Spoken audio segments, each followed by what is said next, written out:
Is there going to be a live album apart from the DVD, or? Yeah, there'll be that too, and all sorts of things involved in it. But it'll definitely showcase our sense of humor a lot more, which, most people don't think we have one, I think. Why is that? Well, because the interviews tend to be so serious, the subject matter tends to be so serious, the music sounds so serious, but there's a big influence of someone like, let's say, Frank Zappa, with making the kind of really technically hard music to learn, and then he has a really phenomenal sense of humor, so he's a big influence that way. Yeah, I was thinking of Frank Zappa a lot when I was listening to the record. Oh, so. okay. Well, that's a compliment, thanks, because that guy's...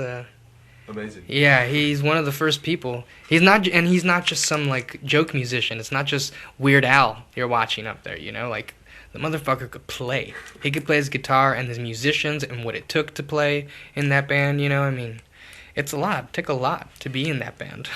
Yeah, is he your biggest influence?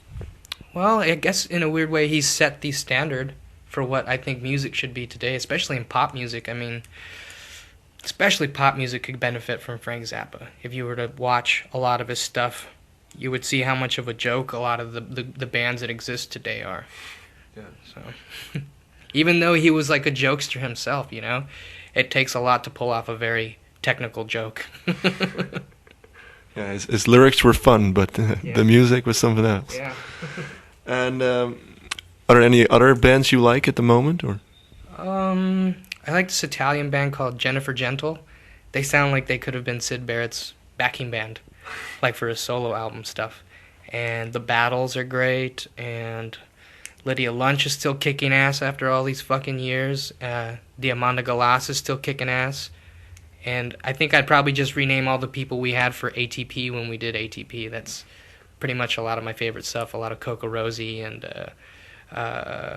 there's this band called Jail Weddings from California. They're kind of like a 10-piece Phil Spector sound. They look like they'd be in the Specials maybe. They look like a gang that dresses like the Specials, but it's this like modern doo-wop without having to be rockabilly. Even though you might think that walking away from them, and plus their name is cool, Jail Weddings, and they're just really great. I think they're going to be probably bigger than they expect if someone jumps on the bandwagon soon enough and signs them. Who's your biggest influence vocally?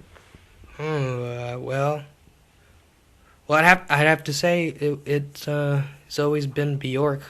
I took a job in '92, and U2 came to town for I can't remember the album, but I worked putting all the stage gear together, and it was Public Enemy, Sugar Cubes, and U2. And that was one of my first cassettes, was the Life is Good by Sugar Cubes. And she's another person who sets the standard, She made a record where it's just vocals only, all the instrumentation is vocals. Well, there you go, that's who you have to beat, pretty much, So, yeah, she's pretty phenomenal influence. Everything she's ever done has been really, really interesting, And where did you find all the effects you did on your voice on this album?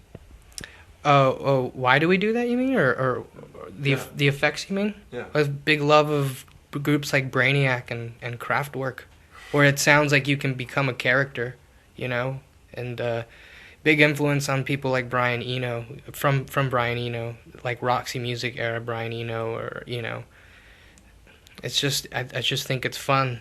I mean, we have the technology, why should we sound human? Yeah, it sounds really cool. So, but especially Brainiac, we have a huge obsession and love with that band, and because the singer died when he died, they didn't ever get to make their major label debut, but there's a big catalog of their stuff, and a lot of music that exists today, especially within the underground.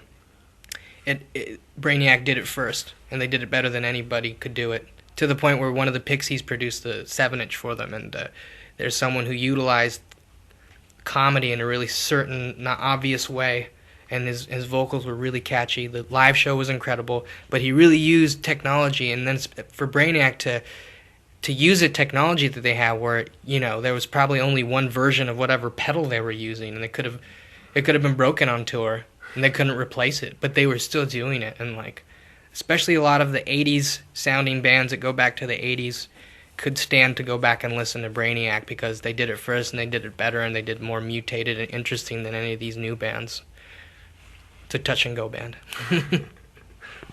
So there's a few big bands everybody needs to know. Yeah, definitely. Brainiac is one of them, especially because the singer died and what they left behind in catalog is amazing. We would just watch that.